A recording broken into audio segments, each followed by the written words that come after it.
Hello friends, आइए मेरे maths class में पुनः आपका स्वागत है। आज हम पुनः शिक्षक पात्र परीक्षा 2020 के मॉर्निंग शिफ्ट का हम देखेंगे। इसमें ग्रेड का क्वेश्चन आया था 94, क्वेश्चन नंबर 94। एक आयताकार पार्क की लंबाई और उसकी और चौड़ाई के बीच का अनुपात 3:2 है। यदि एक व्यक्ति 12 किलोमीटर प्रति घंटे की गति से पार्क की सीमा पर साइकिल चलाकर 8 मिनट में एक चक्कर पूरा करता है तो पार्क का वर्ग मीटर में क्षेत्रफल होगा। वर्ग मीटर में क्षेत्रफल क्या है? तो आइए हम इस क्वेश्चन को कैसे सॉल्व करेंगे। इस क्वेश्चन को सॉल्व करने के लिए आइए देखते हैं कि हमारा 94 नंबर का क्वेश्चन कैसे बनेगा। तो यहाँ पर आयताकार पार्क की लंबाई और चौड़ाई दिया हुआ है। लंबाई और चौड़ाई का अनुपात दिया हुआ है। तो एक व्यक्ति साइकिल चलाकर यहाँ साइकिल चलाता है उसकी सीमा पर और पुनः वापस में आता है 12 किलोमीटर प्रति घंटे की गति से 8 मिनट में वो पुनः अपने मूल स्थान पर आ जाता है। ये क्या होता है? परिमाप, आयत का परिमाप। यहाँ पर लंबाई और चौड़ाई का अनुपात दिया हुआ है 3:2। इसलिए परिमाप कितना होगा? इसका परिमाप हो जाएगा इन दोनों के योगफल का 2 गुना। आयत का क्षेत्रफल, आयत का परिमाप होता है लंबाई और चौड़ाई की योगफल का 2 गुना। तो हम इसको लंबाई और चौड़ाई को जोड़ देंगे और उसका 2 गुना कर देंगे। जैसे 3 और 2 5, 5 दूनी 10 और चूंकि x है तो 10 x से लिख देंगे इसको। परिमाप बराबर यहाँ पर 3x धन 2x में 2 का गुणा करेंगे, ये परिमाप हो गया। बराबर कितना लिखेंगे हम लोग यहाँ पर? जो 12 किलोमीटर प्रति घंटे की रफ्तार से 8 मिनट में तय की गई दूरी। तो 12 गुणित, ये किलोमीटर प्रति घंटा है, मिनट बोला है तो उसको भी हम घंटा में बदल देंगे। 12 गुणित 60 और गुणित ये हो गया हमारा किलोमीटर में दूरी निकल जाएगी, उसको हम मीटर में बदल देंगे। तो ये हमारा कुल दूरी हो जाएगा। एक चक्कर में चली गई दूरी, एक चक्कर में चली गई दूरी। 12 कम 12, 12 पंचे 60। अब यहाँ पर कितना हो जाएगा हमारा? 10x।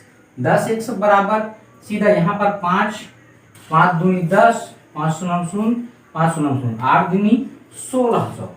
तो x बराबर कितना हो जाएगा? x बराबर 160।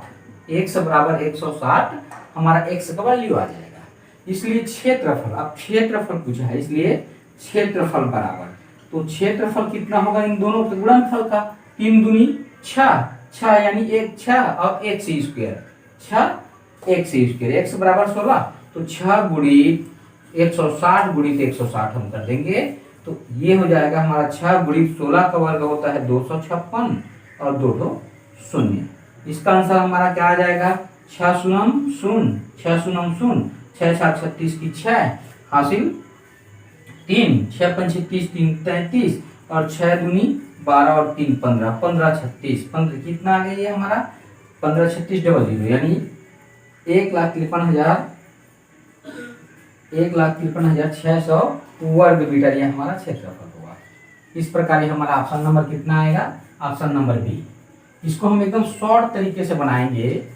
यदि हम शॉर्ट ट्रिक में देखेंगे तो हमारे पास क्या होता है? डायरेक्ट इसमें क्षेत्रफल पूछा हुआ है, अनुपात दिया हुआ है 3:2। तो इसका क्षेत्रफल आ जाएगा 3 दूनी 6 1 से स्क्वायर, 6 1 से स्क्वायर यानी जो हमारा वैल्यू हो जाएगा, जो आंसर आएगा वह पहले 6 को उसमें भाग दे देना है और देखेंगे कि वो पूर्ण वर्ग होगा। तो पूर्ण वर्ग हमारा सबसे पहले देखना है कि इसमें 2 शून्य, इसमें एक ही शून्य है, ये पूर्ण वर्ग नहीं हो सकता। यहाँ पर ए और सी पूर्ण वर्ग नहीं हो सकता। अब हम देखेंगे क्या हमारे पास 2 ऑप्शन है।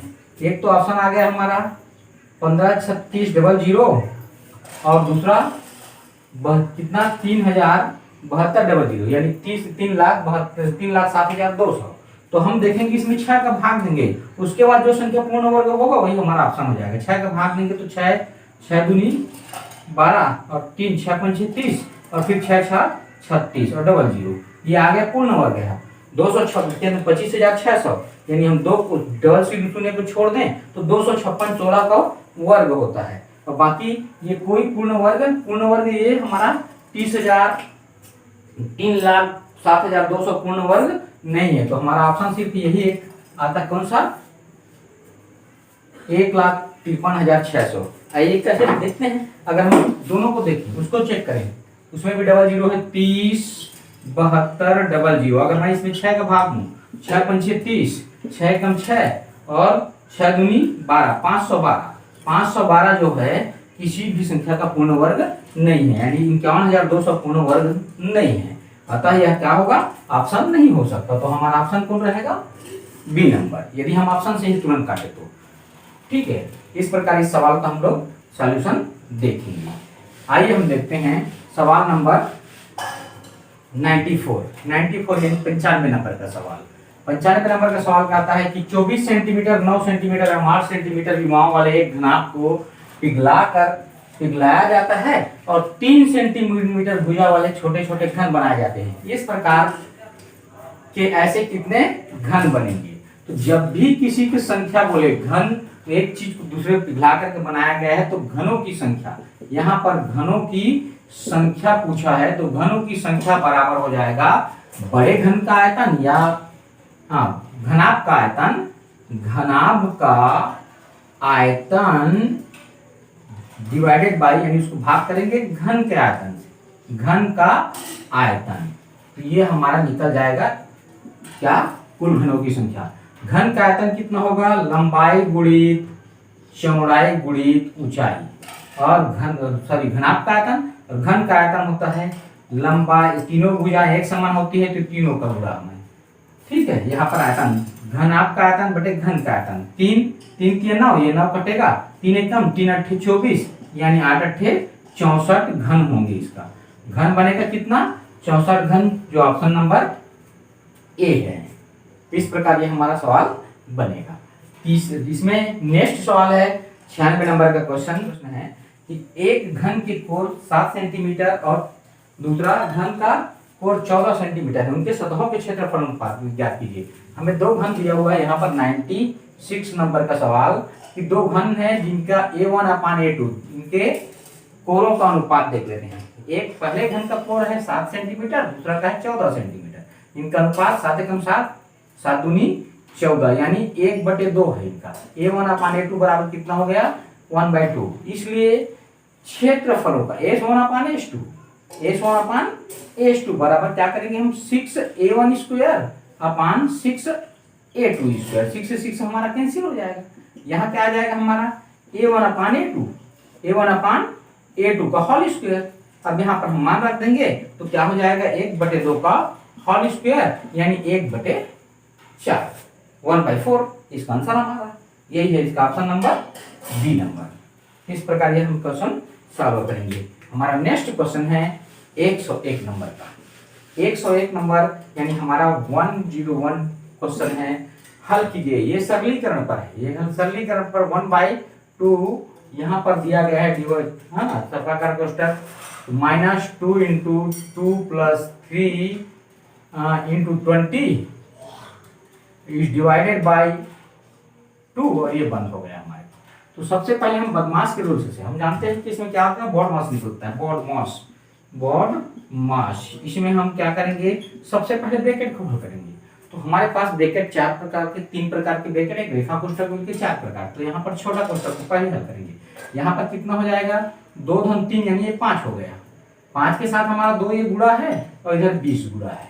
ठीक है, तो ये कितना हो जाएगा, 5 दूनी 10 और 20 दहां 200, तो -200 हो जाएगा।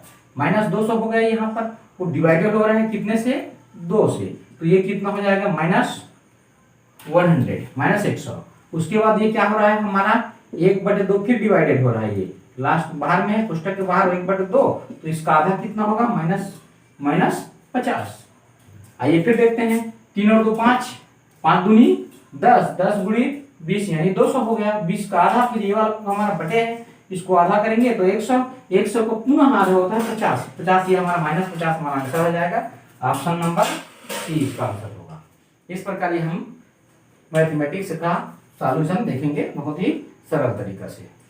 आइए हम नेक्स्ट प्रश्न देखते हैं। आइए हम नेक्स्ट सवाल देखते हैं, 103 नंबर का सवाल। रुपये 4800 को पी क्यू आर में इस प्रकार विभाजित किया जाता है कि पी का हिस्सा क्यू और आर के हिस्से के संयुक्त हिस्से का 5/11 है, क्यू का हिस्सा आर और पी के संयुक्त हिस्से का 3/13 है। अतः आर को प्राप्त होगा। आर को कितनी राशि प्राप्त होगी। आइए हम देखते हैं कि हमारे पास राशि कितना है। 103 नंबर में हमारे पास राशि है 4,800 रुपए। इसको हमें बांटना है पी क्यू और आर के हिस्से में, जिसमें पी अनुपात अनुपात में यदि रेशियो में देखें पी और क्या है क्यू तथा आर के संयुक्त हिस्से, पी अनुपात क्यू प्लस आर, ये दोनों का हिस्सा पी अपान बोला है, इसको बटे के रूप में लिखते बराबर कितना होगा हमारे पास 5:11, 5:11 के रूप में दिया हुआ है। तथा दूसरा दिया हुआ है कंडीशन क्यू का हिस्सा, क्यू का जो हिस्सा है वह आर और पी के हिस्से का 3/11 है, यानी आर और पी का हिस्सा कितना 13 है, 3/13 है, 3/13 है तो 13 है, आर और पी का हिस्सा 13 है तो उसमें क्यू का हिस्सा हो जाएगा 3।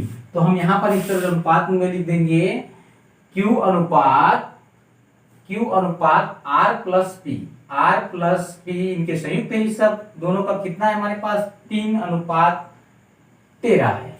यदि हम इसको जोड़ें, तीनों को जोड़ें, ये पी क्यू आर तीनों का अनुपात यदि देखें, इसलिए देखते हैं यहाँ पर पी अनुपात क्यू अनुपात आर, दोनों में पी क्यू आर तीनों क्या हो रहा है, यदि हम जोड़ दें इनको तो ये हो रहा है हमारा 16, 11 में 5 जोड़े तो 16 और 13 में 3 जोड़े तो 16, यानी हम तीनों का योगफल देखें तो P plus Q plus R का अनुपातिक वैल्यू कितना हो जाएगा, दोनों में 16 है।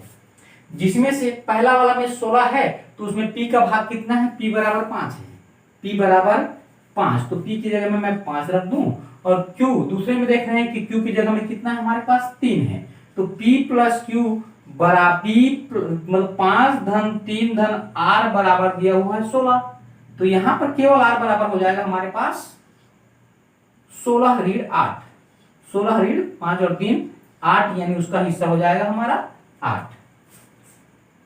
यहां हम देख रहे हैं कि P और Q R का जो अनुपात है 5:11, दोनों को जोड़ दिए यानी P plus Q plus R equal to 16 हो जा रहा है। दूसरा में हमारा Q और R प्लस P का मान कितना हुआ है, 3 और 13 है, दोनों को जोड़ेंगे तो 16 हो रहा है। यदि ये बराबर नहीं होता तो हम इसका अल्टरनेटिव इंटू करके बराबर करते हैं, एलसीएम का इंटू करके, ठीक है। तो हमें क्या करना पड़ेगा, हम देख रहे हैं कि इसमें 16 दोनों का वैल्यू 16 आ गया, यानी दोनों में P plus Q plus R ये तीनों का वैल्यू 16 आ गया। यहाँ हम देख रहे हैं कि ये 16 इसका भी हिस्सा है, टोटल इसका भी हिस्सा है। 16 में से 5 P का वैल्यू है, इसमें 16 में से 3 Q का वैल्यू है, तो 16 में से 5 और 3 8 P और Q का वैल्यू है, तो R का वैल्यू भी 8 हो जाएगा। तो हमें तीनों का अनुपात, इसलिए P अनुपात Q अनुपात R बराबर दिया हुआ है 5:3:8, तो 4800 को हमें बांटना है, 4800 को बांटना है और याद करना है R का हिस्सा बराबर, तो ये अनुपात में हम पढ़ेंगे तो 4800 में ये कुल राशि है तो कुल अनुपात कितना हो जाएगा 5:3:8 है ना, और 8:8 16, याद किसका करना है, ये 8 का, यानी R का तो 8 भाग है इसमें, 16 48, दोनों शून्य कट गया, 8 24, तो इसका आंसर आ जाएगा हमारा, सीधा इसका डायरेक्ट उत्तर हमारा हो जाएगा ऑप्शन नंबर डी। हम देख रहे हैं इसको कैसे बनाएंगे, यदि देख रहे हैं कि P plus Q plus R, यहाँ P plus Q plus R बराबर ये हो जाएगा 11 और 5 16, यहाँ पर भी वही Q plus R plus P बराबर 13 और 3 16, दोनों में 16 हो रहा है, तो 3 भाग इसमें से कितना है, 3 भाग P का हिस्सा है, और यहाँ 16 में से 5 भाग P का हिस्सा है और 16 में से 3 भाग Q का हिस्सा है। P और Q मिलकर के 8, तो R का मान 8 हो जाएगा, तीनों का 5 3 8 और 8 16, तो 16 इसमें भाग देंगे 48 में 16, यानी 3 आ जाएगा, 3 8 24 हमारा आंसर आ जाएगा। तुरंत इसको हम इस प्रकार से बनाएंगे। आइए हम नेक्स्ट प्रश्न देखते हैं, 104 नंबर का सवाल। हमारे पास 104 नंबर का सवाल क्या कहता है, इसको देखते हैं। 104 नंबर का सवाल है, दो ट्रेन X और Y क्रमशः 80 किलोमीटर प्रति घंटा और 90 किलोमीटर प्रति घंटा की औसत गति से A से B तक यात्रा करती है। यात्रा के लिए X यात्रा के लिए Y से 1 घंटा अधिक समय लेता है, तो A और B का मध्य दूरी क्या होगी। हम इसको आइए हम समझते हैं कि यहाँ चाल इनका X और Y के चालों का अनुपात, X और Y के चाल का अनुपात क्या होता है, यहाँ पर दिया हुआ है हमारा पहला 80:90, यानी इसका चाल का अनुपात हम देखें तो ये 8:9 हो जाएगा, 8:9। तो समय का अनुपात, समय जस्ट इसका अपोजिट रहेगा, 9:8। कैसे? तो हम जानते हैं कि चाल बराबर दूरी बटा समय, चाल बराबर दूरी बटे समय होता है। तो हम देखते हैं यदि हम दूरी को नियतांक मान ले, दूरी को क्या मान ले, हम नियतांक मान ले, तो चाल बराबर हमारा हो जाएगा प्रोपोर्शनल टू 1/1 टाइम, ये हो जाएगा। यानी क्या रहेगा, चाल और समय में दोनों व्युत्क्रमानुपाती रहेगा, दूरी यदि निश्चित है तो, दूरी निश्चित है तो यहां पर हम दूरी यहां पर निश्चित है तो क्या है, चाल का अनुपात 8:9 है, तो समय का अनुपात कितना हो जाएगा, 9:8। दोनों के अनुपात का अंतर कितना, 1 रेशियो बराबर दिया हुआ है, कितना अंतर दिया हुआ है, 1 घंटा। 1 रेशियो का अंतर दिया हुआ है 1 घंटा, तो 9 रेशियो बराबर कितना हो जाएगा, 9 घंटे। कितना हो जाएगा हमारे पास, 9 घंटे। यानी 100 को 9 घंटे लगता है, 100 को कुल दूरी समय कितना लगता है, 9 घंटे। इसलिए दूरी बराबर होता है चाल गुणित समय, चाल गुणित समय। तो यानी 80 इसका चाल है और गुणित समय 9, 9×8 = 72 हो जाएगा, 720 किलोमीटर, 720 किलोमीटर। यहाँ हम देख लिए रेशियो में, तुरंत इसको देखना चाहिए था मैं, यदि रेशियो मालूम है कि दूरी का, यहाँ पर चाल का रेशियो 8:9, 80 और 90 में 8:9 है, तो समय कितना रहेगा, 9:8। यानी 100 को 9 घंटे लगता है और y को 8 घंटा, तो दोनों का अंतर कितना है, 1 घंटा। 1 घंटा बराबर 1 लिखा है यहाँ पर, 1 घंटा बराबर 1 दिया हुआ है, तो 1 रेशियो का अनुपात 1, तो 9 रेशियो का अनुपात 9, यानी 9 घंटा लगेगा, a को 9 घंटा लगेगा। 8 रेशियो का अनुपात 8, यानी b को 8 घंटा, y को 8 घंटा लगेगा। तो वही हम इसको गुणा कर देंगे, कितना, दूरी बराबर चाल गुणित समय, 9×8 = 72, 720 हमारा इसका आंसर हो जाएगा। बिना कलम चलाए इसको हम बना सकते थे। हाँ, इस प्रकार यदि है हमारा सवाल हल हुआ, तो हम देखेंगे नेक्स्ट सवाल, है ना। आइए अब इसके बाद हम नेक्स्ट सवाल देखते हैं। अब हमारा अगला सवाल कहता है कि ए, बी और सी एक कार्य को क्रमशः 20, 30 और 60 दिनों में कर सकते हैं। ए 20 दिन में करता है, बी 30 दिनों में और सी 60 दिनों में कर सकते हैं। यदि प्रत्येक तीसरे दिन बी और सी द्वारा सहायता प्रदान की जाती है, ये तो पूरा कार्य करता है, बी और सी उसमें सहायता प्रदान करता है, तो ए उस कार्य को कितने दिन में कर सकता है। तो आइए हम इसको देखते हैं, ए, बी और सी का कार्य। यहाँ पर हमारे पास ए, बी और सी, इनका मतलब अकेला इन लोग कार्य करते हैं, तो ये 20 दिन में पूरा करता है, बी उसको 30 दिन में करेगा और सी जो है उसको 60 दिन में कार्य करेगा। तीनों का हम एलसीएम निकाल देंगे तो हमारे पास ये आ जाएगा एलसीएम 20 की 60, ये 60 ही आ जाएगा हमारा एलसीएम। यही वर्क है, यही पूरा कार्य है। इस कार्य को 20 कार्य को, ये 60 कार्य है, 20 के एक दिन में 20 कार्य करता है, सॉरी ये 20 दिन में पूरा कार्य करता है, तो एक दिन में मात्र 3 कार्य करेगा। बी एक दिन में मात्र 2 कार्य करेगा। 60 एक दिन में, सी एक दिन में केवल एक ही कार्य करता है। तो आइए हम देखते हैं कि इनका कार्य कैसे है। ए प्रतिदिन कार्य करता है, ए पहले दिन देखते हैं, ए पहले दिन कार्य करेगा, दूसरा दिन भी यही कार्य करेगा, तीसरा दिन ए प्लस बी प्लस सी कार्य करेगा। मतलब पहले दिन ए 3 कार्य कर लेगा, दूसरा दिन ए 3 कार्य करेगा, तीसरा दिन ए प्लस बी, ये तीनों कार्य करेंगे। ये 3 दिन का कार्य है, ये पहले दिन का, ए का, दूसरे दिन का और ये तीसरे दिन तीनों कार्य किए। यानी 3 दिनों का इन लोगों का कार्य कितना हो जाएगा, 3, 6, 3, 9, 12 कार्य करते हैं कितने दिन में, मतलब 3 जोड़ी में कहिए, 3 जोड़ी यानी 3 दिन में। इन लोग 3 दिन में 3 दिन का कार्य है, 3 दिनों का कार्य है, 3 दिनों का कार्य 12 कार्य करते हैं। तो 60 कार्य करने के लिए समय, 60 कार्य के लिए, इसलिए समय बराबर हमारा समय यानी जोड़ी समय, जोड़ा समय, जोड़ा ना कहे कि इसको समूह का समय, कितने समूह, ये समूह के द्वारा समय कितना लगेगा, हमारा कुल कार्य 60 है, इसको समूह के द्वारा 3 यहाँ 12 कार्य किया जाता है, तो ये 5 इस ग्रुप के रूप में 5 ग्रुप लगेंगे। यानी एक ग्रुप तो 3 दिन में एक ग्रुप बन रहा है, तो 5 दिन में हमारा कितना हो जाएगा, 5 × 3 यानी 15 दिन इसका आंसर हो जाएगा। 15 दिन हमारा इसका आंसर होगा। आइए हम फिर से इसको देखते हैं कैसे किए हम लोग। इन तीनों का हमारा लघुत्तम निकाल लिए, कुल वर्ग है। हम जानते हैं कि ये अकेला कार्य करेगा, पहले दिन अकेला, एक दिन हो गया, दूसरा दिन भी अकेला किया, 2 दिन हो गया, तीसरा दिन में तीनों कार्य कर रहे हैं, क्या 3, 2 5 और 1 6, तीसरे दिन में 6 कार्य हुआ, तो कुल 3 दिन में कितना कार्य हो गया? 12 कार्य। तो 60 कार्य को करने के लिए 5 इस प्रकार से 5 जोड़े लगेंगे। 5 जोड़े मतलब प्रत्येक में 3 दिन लग रहा है, प्रत्येक में 3 दिन, तो 3 5 6 15 दिन हो गया। इस प्रकार से हम प्रश्न को सॉल्व करेंगे, जो कि बहुत ही सरल है। इसका ऑप्शन आ जाएगा हमारा 15 दिन। इस प्रकार यदि यह वीडियो आपको पसंद आया हो तो इसको लाइक एवं शेयर कीजिए, साथ ही साथ सब्सक्राइब कीजिए, ताकि मैं और आपके लिए इस प्रकार से क्वेश्चन सॉल्व कर सकूं।